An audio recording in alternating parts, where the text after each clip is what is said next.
welcome to Property Legacy. We are here today with Angela, who is an incredible interior designer. We're in her beautiful home and we are so excited for this episode and to give her the opportunity to share her incredible work. So thank you so much for being with us. Oh, thank you for having me. Do you want to introduce yourself and let everyone know kind of who you are and what your background is?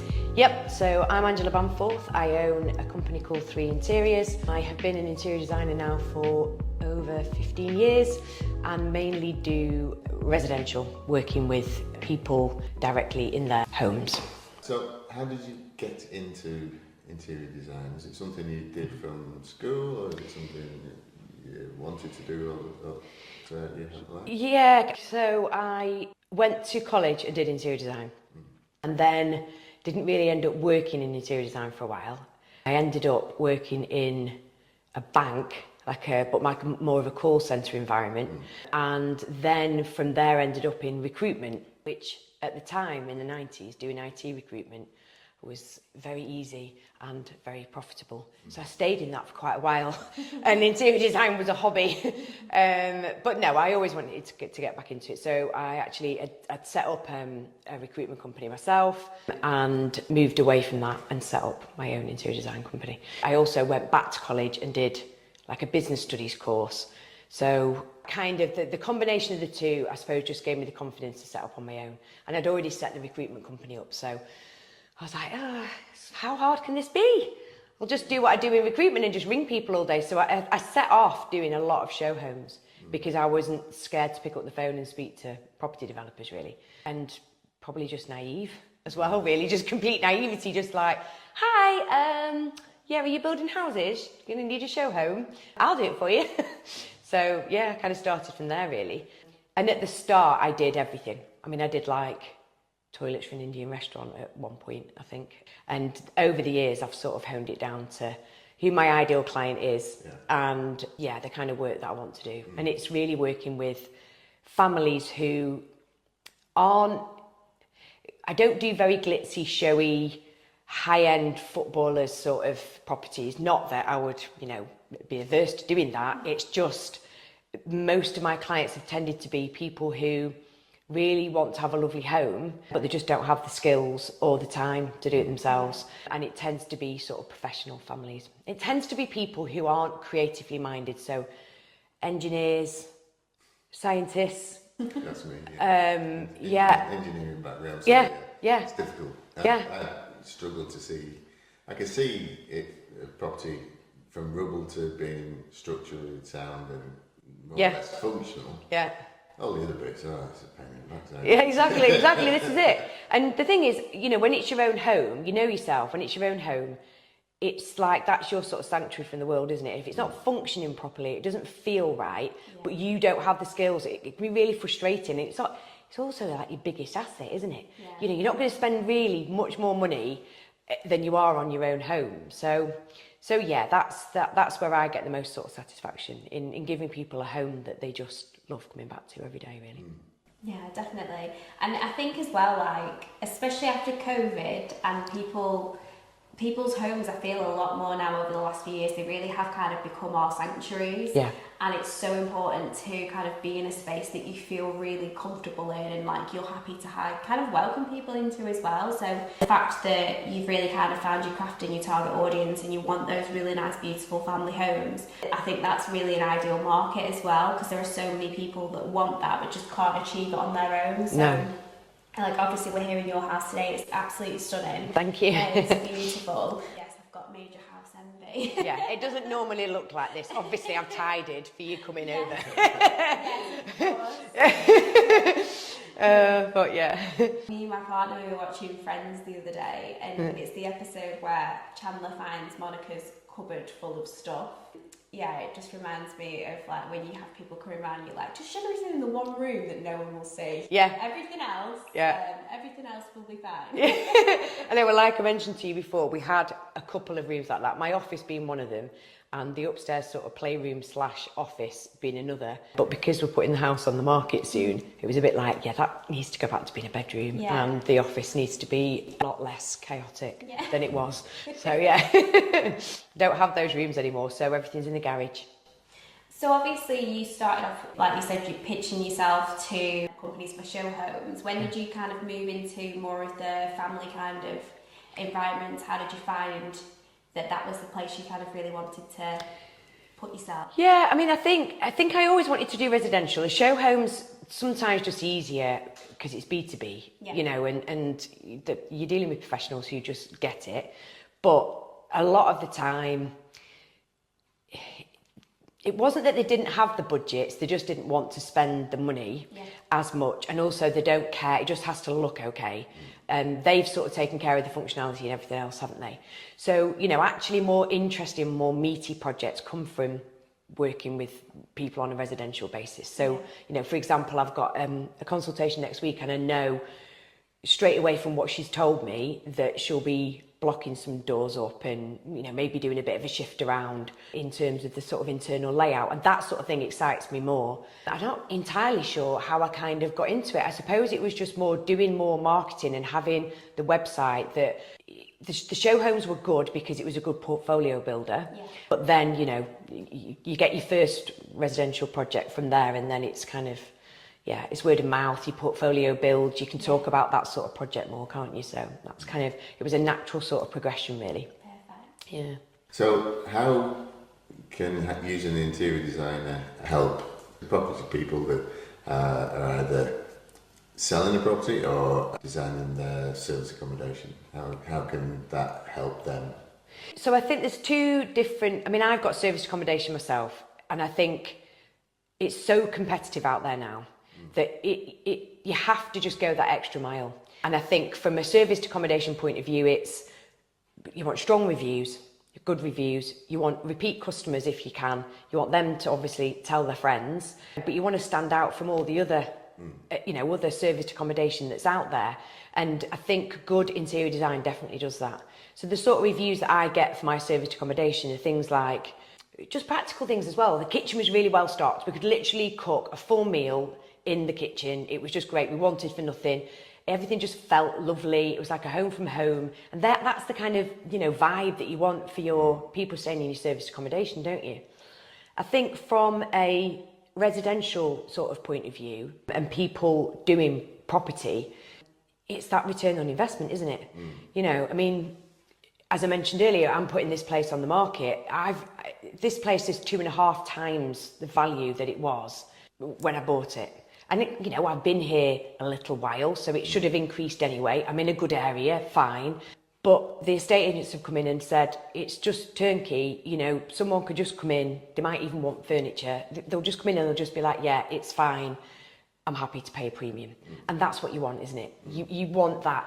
And I know it's a bit of a risk, you know, that whole speculate to accumulate. And I think people, they play it safe a lot, I think, in the property side of things. I think they get something that looks okay and it's worked and they just rinse and repeat.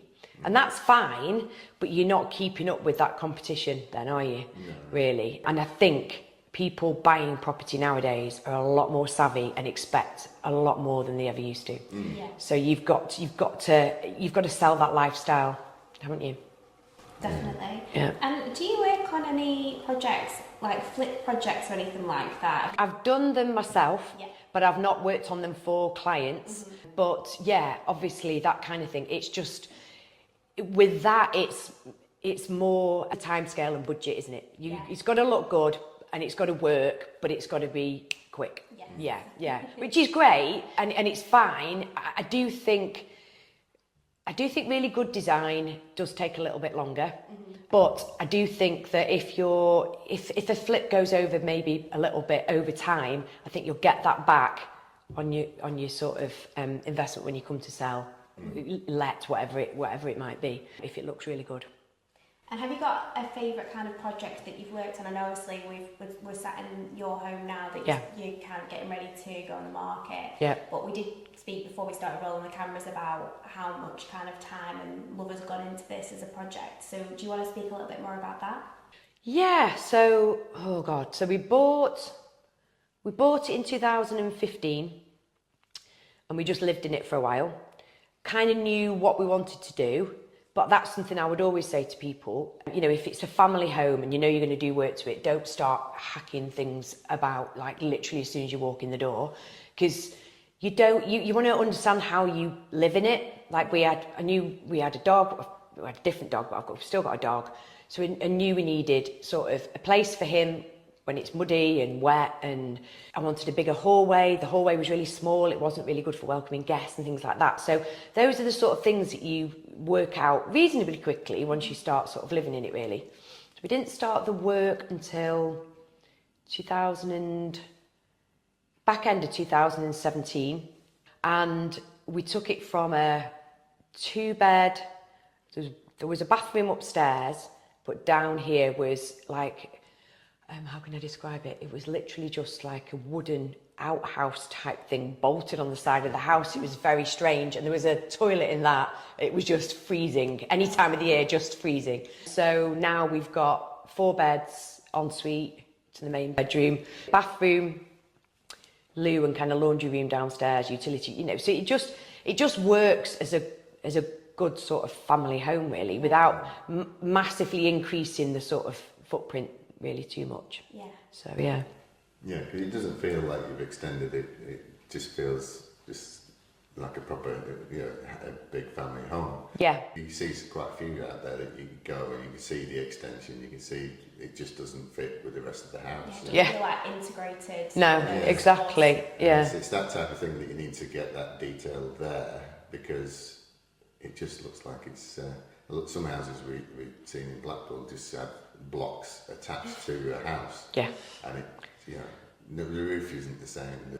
The brick colour and the mortar. Yeah, it's just annoying. It's annoying, isn't it? You look at them and you just think, planning. I mean, I've got a house at the moment, project at the moment that's stuck in planning, and then I go around looking at some other houses and I think, really, really that got through planning? Like, it's not fair, is it? Yeah, I know what you mean. Yeah, no, it was important to do something that was a bit different. I mean, if you look from outside, this house does look different to everybody else's. It's a cladded box at the back, and everyone else's is quite traditional. So it raised a few eyebrows as it was sort of going up. Some of the neighbours were a bit like, "Oh, I don't like it."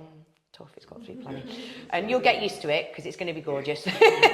But just make it just a bit better and not take up too much of the garden, because the garden's not massive, so we didn't want to eat into that too much.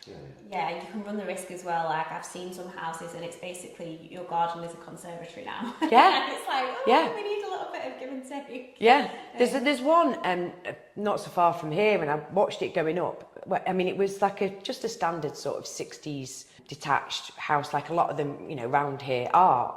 And it's just massive now. I mean, it's nice, but it just looks a bit weird. Yeah. And their garden must honestly be the size of a postage stamp. Yeah. And you just sort of think, yeah, you've got to think about everything, haven't you? The whole sort of environment. So you're introducing your design kit. Yeah. So what is the intent behind that, and who would benefit from that? So anyone who wants to sort of have an interior design scheme, but it be more curated for them. No. And the people who don't really want to spend the money necessarily on an interior designer in terms of getting that sort of involved, but wants that look and a very simple, easy way to do it. And that's for any property professionals, really. I mean, I've sort of aimed it a little bit more towards serviced accommodation for now. It would work for people doing flips, people doing HMOs, people doing their own homes even, property developers, they want to use it as a show home type. So it's basically online mood boards and design boards with all the furniture and everything sort of laid out, so you know exactly what you need to do room by room, and then there's like a shopping list underneath that, and all you do is click on the shopping list and it takes you through to that supplier's website. So you can sit in an office environment or at home or whatever, and within a couple of hours have everything ordered and all ready to go. It's getting good feedback from anyone I speak to about it, and I think it will be useful for those people who want something that's a bit more designer and a bit more curated for them, but without the sort of hassle and expense of using professionals, really. If they're happy to do a little bit themselves, then yeah.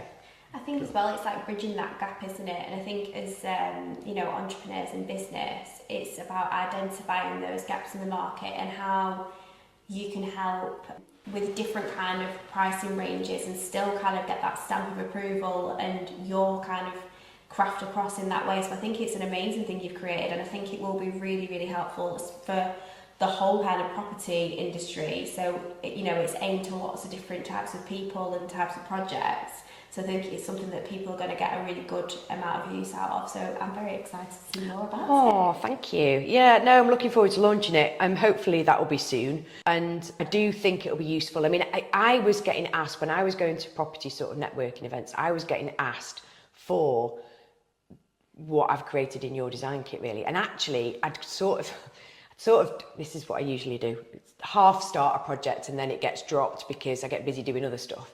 But I'd started this for more the developer side of things because I was doing the show homes, and I was like, you know, nowadays a lot of them will just sell off plan, fine. But it was for those developers really who didn't necessarily want to use an interior designer. They were like, oh, my wife can do it. Great, she's not an interior designer, is she? But that's fine. But if this is all curated, then yeah, she can absolutely go ahead and use that as a template. So that was sort of shelved and it was just sat in the background. And I was thinking, you know, what could I do with it? And then when I started attending more property networking events, I was getting asked for that solution. So yeah, I'm hoping it will be popular because I've sort of done the research in terms of asking enough people, and I don't know, maybe everyone's being polite. It's like, yeah, it's a great idea, but the proof will be in the pudding, won't it? We'll see. I think as well, that's why networking is so important. Yeah. Because it's usually the questions that people ask you that you've not even, you may have potentially thought of them, but it kind of confirms things in your mind. You go, actually, I'm onto something because people are asking for this. I Exactly. think networking is one of the best kinds of marketing research that you can do. Yeah.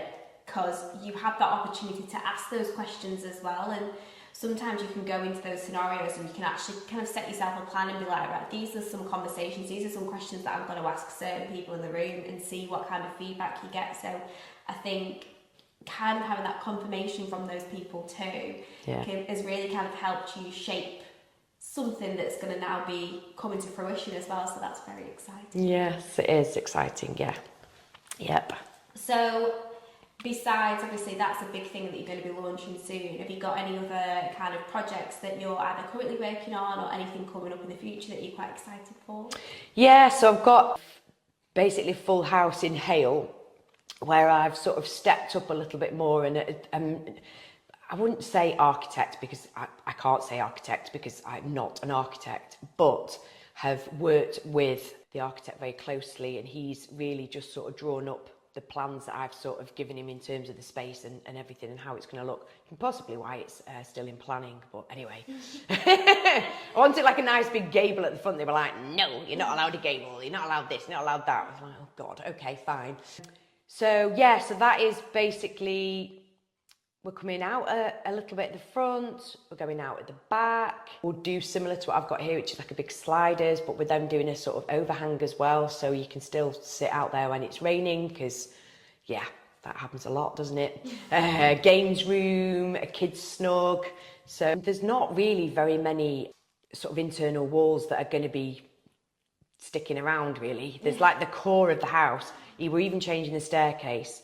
So yeah, I'm excited for that. We should have a decision on it very, very soon. Yeah, so it got refused. It's gone back in. From sort of talking to the planners and everything else, you know, we've done everything that they've asked. And it'll still look good. We're still getting all the things that we wanted. So yeah, that'll start hopefully September, October. I know, I can't wait, because yeah, it's been a long time coming, that one, and it'll just be nice to get back into the designs of it. So I'm probably about 70% there in terms of how I want it to look inside, and that's all been sort of signed off by the client. So just a few rooms to kind of box off, and then yeah, and it'll start. Yeah. An average project, what kind of length of time do you look for? What can it take? So that's a really good question, because it's really dependent on the client. I would like every project to be done and dusted as quickly as possible, obviously. But, I mean, just before Christmas, God, it's July now, isn't it? Yeah. But last year. Yeah, I know, yeah. I know, this is it. It's before Christmas, I finished a project that was one room, and I'd started it in the January. But that was because the clients were so busy. And then there was holidays, and I was like, we were getting to sort of September time, and I was like, guys, do you want this done for Christmas sort of thing? You know, that's the longest it's ever taken. But yeah, it depends. I mean, the Hale one, for example, the actual build on it is 4 months. So, you know, they should be done and dusted within 6, you know, from my point of view. And it's just making sure that the sort of logistics, and they're ordering things sort of in time for once that build's finished, I'm in, and then we're sort of looking at an end date from there. But yeah, how long is a piece of string? It really depends. It depends on the complexity of the job. If there's build work, sometimes there isn't. Sometimes it's just, if it's just a room, sometimes it's just decorating. But for example, in this room in Wimslow, there was also, they couldn't decide what they were doing with the fireplace. It was massive. It really dominated the room. In the end, it didn't look as bad, but we were getting rid of it. Then we weren't. Then we were going to put a wood burner in. Then we weren't, because we couldn't. Then we were going to do this. Then we were going to do that. And in the end, it sort of stayed as it was and was just painted. So, you know, those sort of things as well. And when you're working with clients, you know, obviously, interior design is still a luxury service, isn't it? You know, it's not, you don't have to have it.